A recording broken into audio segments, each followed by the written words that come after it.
Sector Report is proudly brought to you by Tower, Rural Insurance Specialists.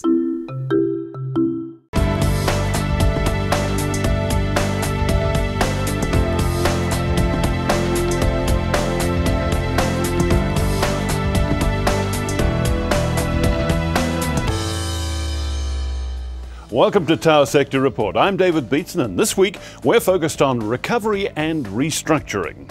What's the big MAF Fisheries Ministry merger going to do for New Zealand's vital primary industries? And are farm sales really bouncing back? Sometimes we get more afterwards.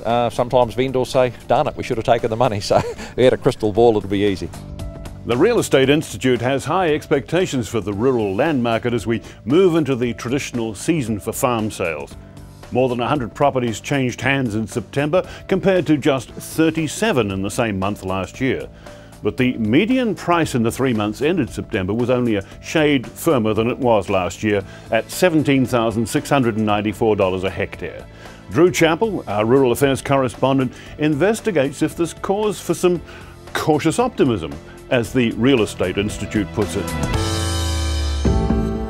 Property is big business in this country, the bigger the better, and there's not much bigger than farming right now. Good man, sir. Thank you. Pleased to see you. 6 million, away we go. 6 million. Now, where's the Mexican wave? Or hands popping up like an asparagus patch. 6 million. Good man. Thanks for the start.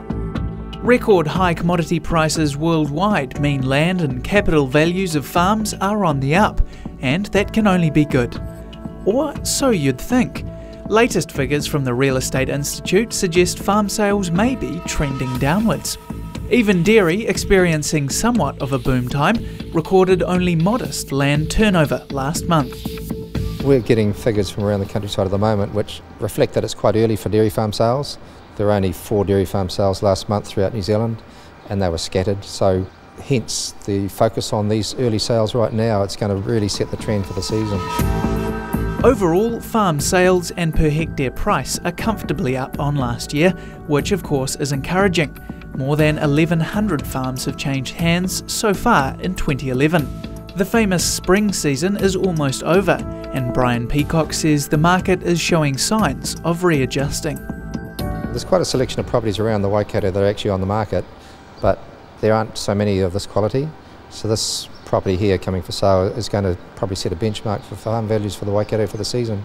So there's a lot of interest in what's going to be the outcome of this sale today. There's only been one other sale for the early spring season so far, and that hasn't sold that we're yet aware of. So there's a lot of focus on this one, and a lot of the banks are going to be keenly watching how values show up, as farmers obviously will do as well.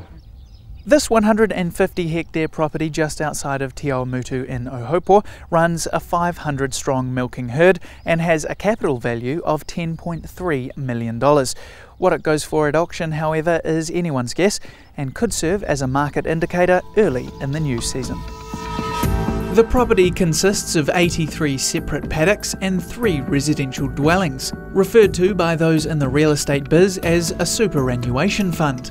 The Fonterra suppliers produce more than 170,000 kilos of milk solids annually, holding around 180,000 shares in the dairy co-op. So is this indicative of this type of farm in the region?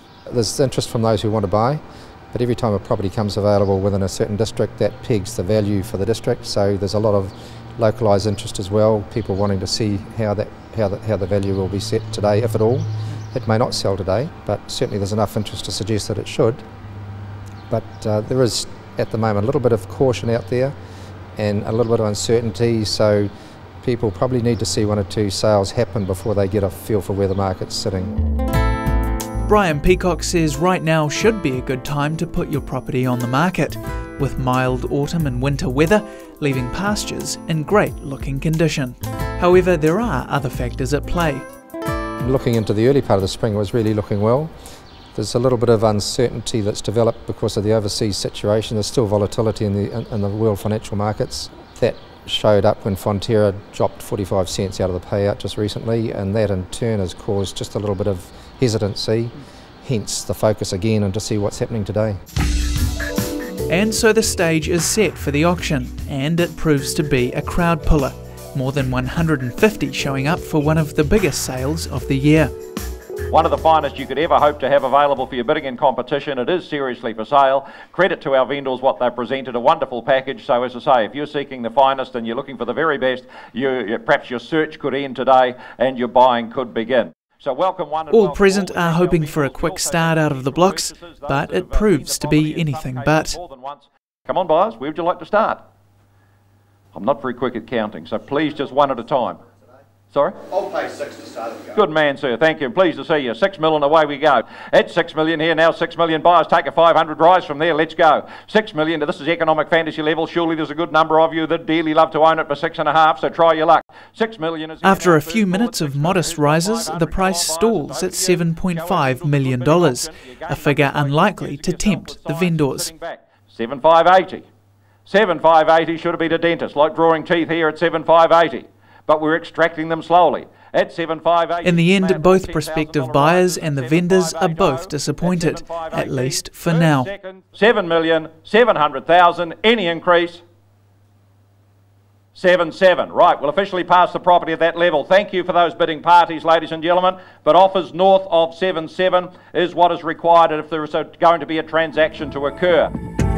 Auctioneer Neil Newman says while it was a disappointment not to get an unconditional cash offer, at this price it's not exactly surprising, and both parties will live to fight another day. I think we saw the bidding and people saw the bidding, passed in at 7,700 on a vendor's bid, but 2 people bidding in the 7,600s.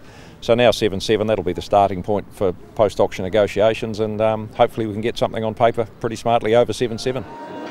While there wasn't a sale, the groundswell of interest certainly encouraged those in the real estate biz and could well point to some action further down the track. We're looking for benchmarks, and if that hadn't sold in terms of course, if there'd been 7 bidders and it had sold under the hammer for miles above the reserve, well, that would have perhaps set a different tone. So there is that sort of where is it all at, and a few things happening around the world at the moment, of course, so there's a little bit of hesitancy. So I think given the current environment right now and the start of the season without much to compare it to, I think generally a good auction that Brian turned on, and yeah, that we had the multiple cash bidding was great. And of course the people who grease the cogs of the great property machine, the banks, seem to be on board too. All of the banks across the board are actually being quite proactive at the moment, encouraging people to take out funding. So there are instances of people having had loans approved and not progressing any further, so that reflects the caution that I'm referring to. But again, across the range of the banks, they're all very optimistic with the market. Their pricing that they're doing their budgets on is sensible, and they are pitching on a 3 to 5 year sort of term. So there's a very strong underlying degree of confidence in the industry, and we just need the ball to get rolling. Drew Chappell reporting. So what do the bankers think about the cautious optimism talk in the rural real estate market? That's next on Tower Sector Report.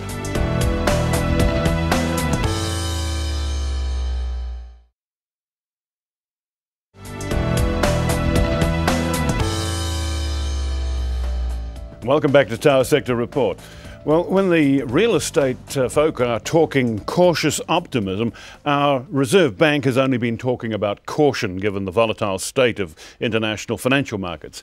It says access to offshore debt markets is now more challenging for New Zealand's banks, and many households and farmers are still highly leveraged and vulnerable to any sharp slowdown in global growth. Joining us today to give us one major bank's view of the situation, we have John Jansen, agribusiness partner with the Bank of New Zealand. John, welcome. Last September, the Real Estate Institute reported that farm sales were on the rise. What's your view of the trend now? It's quite patchy, David. So if you look in the South Island, Canterbury especially, Southland, you're seeing a lot of activity. Perhaps in the North Island, not quite so much. So it's patchy around the country and depending on industry. Overall, up? It's too hard to say. Sort of steady and you're just working to work. I think it's probably slightly better than last year, but not miles better. Okay, last September, the number of farm sales, according to the Institute, have been rising for 3 months, but the median price for hectares was down 17% compared to the previous year. What kind of picture has emerged since then in terms of the prices that are actually being paid for land? Those median prices are tough ones to put any certainty on, just given the small number of sales that typically occur. as a median, it's not an average or any kind of per hectare value, so we need to be careful with those. But we're comparing what against a base of 37 last September, right, and we're over 100 this time. So dairy farming, you're probably seeing a slight uptick there, especially for the better quality stuff. And I think that's probably a theme throughout the farm sales is the better quality properties are selling probably slightly better than they were last year. But that sort of marginal, more fringe country, that's still selling at quite a discount. Okay. Well, looking at it against sort of some of the things that have been happening in the agri sector, Reserve Bank actually was consulting you back in 2009 about farm exposures. They were particularly concerned about trends in the dairy sector at that time. What's been happening in terms of that? Things got a bit tighter in terms of the way in which you're managing the risk there? No, I don't think so. If you look at September 2009, we had a tad over $46 billion of lending into the agricultural sector then. Here we are 2 years later, in September 11, a tad under 47. So we're talking about a 2% increase in total debt to the sector over a 2-year period. Now, if you contrast that with milk solid production, that's up 6% over that same period. And as you know, that's coincided with a period of reasonably poor climatic conditions. So you've got productivity increasing faster than credit growth. So you'd have to say that on average, we're winning in that regard. Okay, I mean, but you've had to reduce, you've actually got sort of a situation where I think that you have to actually retain more capital against what you're lending. Correct. And has that tightened things up? I mean, or has the lower level of demand actually just made it even Stevens? Yeah, look, 2 things have occurred there. I think farmers' balance sheets have been stretched. We've had a reduction in farm values, so that's meant they haven't had quite the equity to leverage up as they have in the past. So that's been a factor. People are a lot more circumspect about the international economy. They've understood the volatility that exists, which is what the Reserve Bank were trying to achieve. And also you've had cost of funding has increased. So the cost of providing funding to farmers, not only the amount of capital we have to set aside, but also the increase in price of us funding offshore. All these things have conspired to put the price up effectively, and supply demand will tell you that when you put the price up, demand goes down. Were a lot of debts coming to maturity in the last couple of years? Or, I mean, has there been a rollover? And if it's at higher rates, just how have the farmers been handling it? Well, you've had typically, if you think about 4 or 5 years ago, a lot of people fixed in for longer terms at that time. That was the thing too. Everyone thought interest rates were going to shoot off and all the rest of it. So those people typically are rolling off onto floating money, which is usually cheaper than what they were paying at a fixed rate. So that floating rate is reasonably attractive. You're talking 6%-ish levels, which is not expensive money by any stretch of the imagination. This is probably an unfair question to ask, but if you were a farmer, would you be going for fixed or floating at the moment? No, look, we always encourage a portfolio sort of view. It's never smart to be 100% of anything. So 3 and 5 year swap rates at record low levels at the moment, maybe you might want to take a little bit of cover. Okay. Just tell me how farmers are managing their debt load at the moment. There was I think a reasonably high level of underperforming loans when the bank last raised this question about and said, hey, let's be a bit more cautious about things. What's the level of underperforming loans like now compared to that period in 2009 when you were in those discussions with the Reserve? Yep. So 2009, I think we might have got maybe 2% of our loan book is non-performing, maybe under 2%. So not a huge proportion. Year on year, we're about 20% down on that. So people are being rehabilitated and back into the good book, so to speak. No, but since you raised the point in terms of trying to work out what median prices were in the whole agricultural sector, are there any particular sectors where you're watching debt management more closely than others? Look, in general, no. In the general pastoral sectors, not at all. We're reasonably comfortable. Prices are above our... What about kiwi fruit and vines? Yeah, I was getting it. Look, that's a serious situation for those kiwi fruit growers around Te Puke and Bay of Plenty in particular. And I can't overemphasise the seriousness of that situation, and that's certainly something that will develop over the next year or two. Any of the other horticulture sectors that are sort of, give you that you watch closely? Let me put it that way. We've got viticulture's not doing so flash at the moment, and pip fruit and stone fruit always a worry, but not in any kind of different sense than always. It's just those are volatile industries. They're really at the mercy of the international markets, far more so than say your Fonterras and your lamb producers that have market-leading positions in the export markets. Well, we've been doing a sort of then and now comparison, but let's look ahead a little. Last month, Fonterra cut its forecast payout for the 2011-12 season. and other commodity prices do appear to be moving off their peak. Under these circumstances, are banks going to get a bit more cautious about lending limits and criteria? Banks, we try to take a through the cycle view. So if you think about the dairy as an example, $5.20 in 08-09, up to $7 plus last couple of years. We're talking $6.70 for this year. It's important, and it's how we encourage our customers to budget, is to build businesses that are strong for a whole cycle rather than just at peak commodity levels. What period do you call a cycle? I've got my view. What's yours? Yeah, people used to say it was 7 years, but if you look, the last few years, it's certainly been a lot more volatile than that. Yeah, five was. Yeah. So I think we can't assume that what's happened historically is going to be what happens in the future, and that levels of debt and levels of leverage that have been acceptable in the past, perhaps with the increased volatility, and volatility is just risk, perhaps aren't as appropriate now. Okay. One of the other things that the Reserve Bank's just done, it's announced that it's giving lending institutions more time to lift their core funding ratios because it's getting harder to tap offshore markets for long-term debt. What kind of attitude are the offshore lenders taking to New Zealand banks and lending institutions? Look, a lot of our debt that New Zealand banks fund offshore comes from the European markets. Now, we all know with the debacle going on in Greece and Italy that... Now you got me worried. Yeah, that those markets are tight. Mm-hmm. And we're not, just put in perspective, we're not talking tight like the GFC or anything like that, but it's not so much a matter of sourcing the funding, it's a matter of the cost of that funding. So the core funding ratio that the banks delayed the implementation of increasing, effectively what that means is we have to hold less longer term expensive funding, and we can rely on a bit of more short-term funding. So effectively the net result will be for New Zealanders is that funding costs will increase at a slower rate. Okay, well, finally, Standard & Poor's have come out and just downgraded New Zealand banks a notch in their latest country risk assessment. Is that likely to make offshore fundraising more difficult, or is it just simply a reflection of something that's already happened and the market's factored it in? Just like we assess individual clients on their risk rating, and as a bank, that's exactly what's happening with New Zealand, not just the banks, also the government, some of our larger corporates. Effectively, if the risk goes up, the price needs to go up. So it's not such a matter of sourcing the funding, it's a matter of how much that funding is going to cost going forward. Okay, I hear a sort of no big change mood in what you've been saying. Essentially, it's going to be a business as usual period despite the volatility.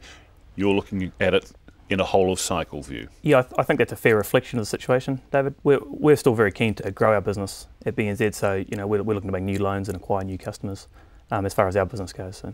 John Jansen, thank you very much. Well, that's John Jansen, the agribusiness partner of Bank of New Zealand. Coming up on Tower Sector Report, what happens when you merge agriculture, forests and fisheries in one big super ministry? That's next.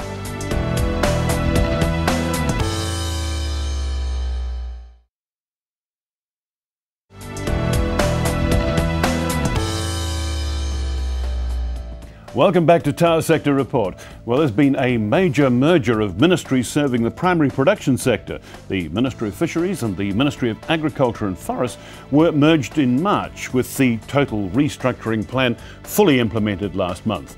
240 positions are gone for a saving of $18 million a year, and that's $8 million more than the reduction that was targeted when the merger was first announced. To see what its impact is likely to be in terms of services delivered by the new super ministry, Drew Chappell spoke to MAF's Chief Executive, Wayne McNee.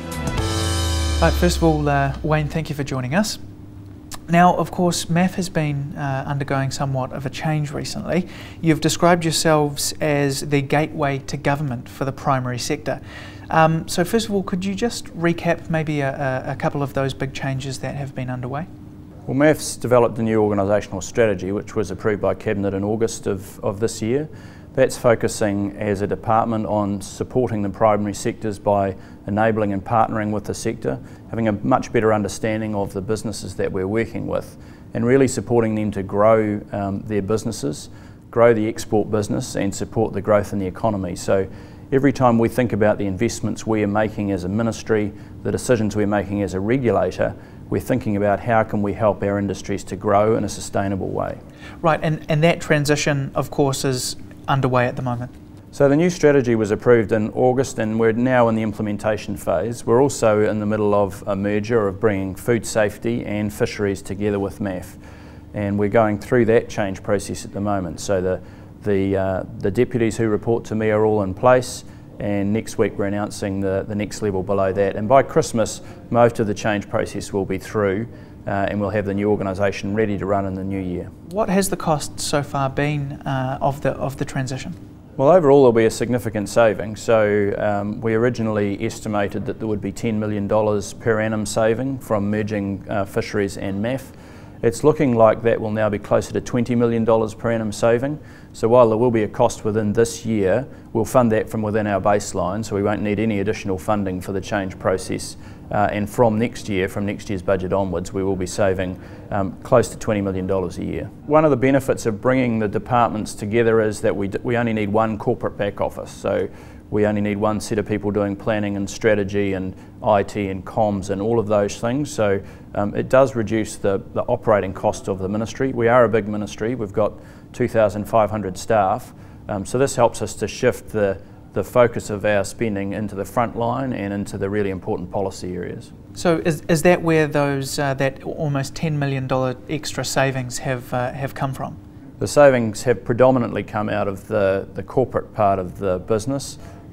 We didn't make any reductions at all to frontline fishery officers or animal welfare inspectors or biosecurity inspectors. So have any of those frontline functions changed at all, or are they staying separate? They're going to stay separate in terms of inspection and compliance. We will be bringing the investigation skills together, so the teams that do investigations across fisheries and biosecurity, and particularly thinking about the intelligence functions that we have.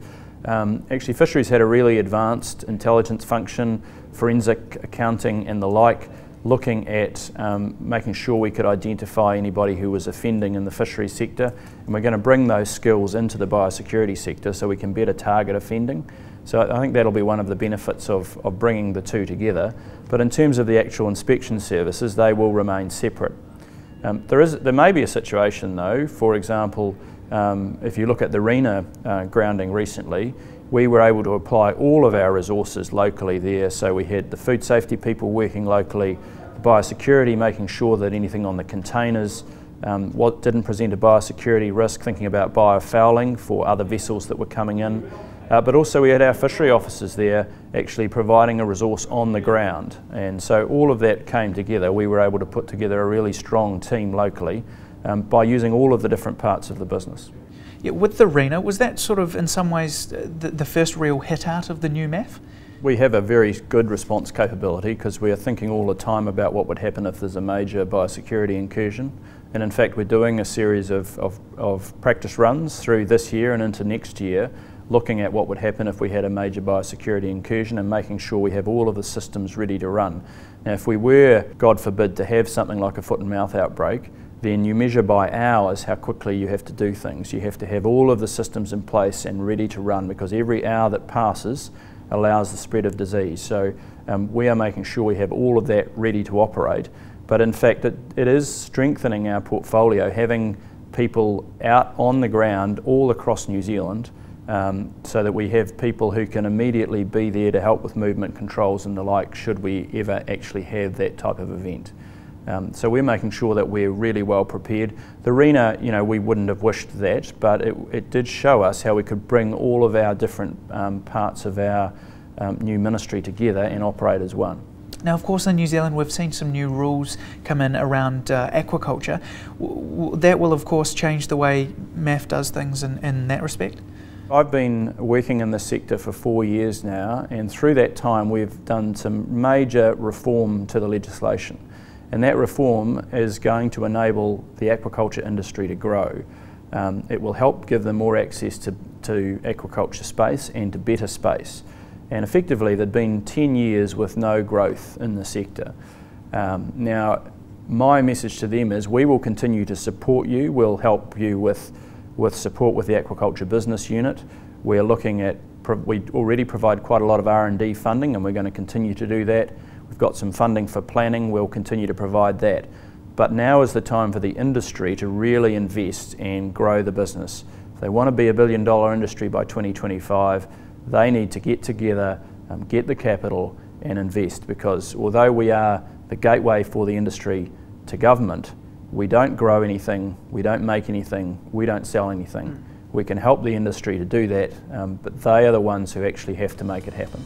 Wayne McNee, Chief Executive of MAF. And that's all for now. You can catch our show again anytime, anywhere, via the internet at our website. And remember, however, on November the 20th, we're bringing you a special series of political debates over 5 nights on the election issues that matter to you in the rural community. Join me and the key rural spokespeople for 5 of our political parties as they go head-to-head on New Zealand agriculture and its future, only on Country 99 TV.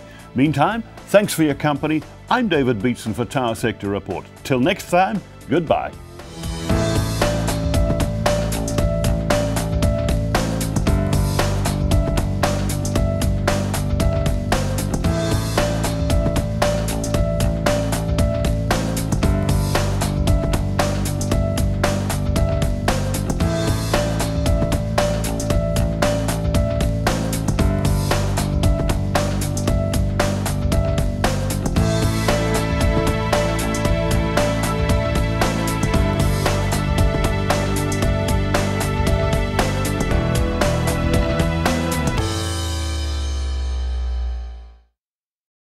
Sector Report was proudly brought to you by Tower, Rural Insurance Specialists.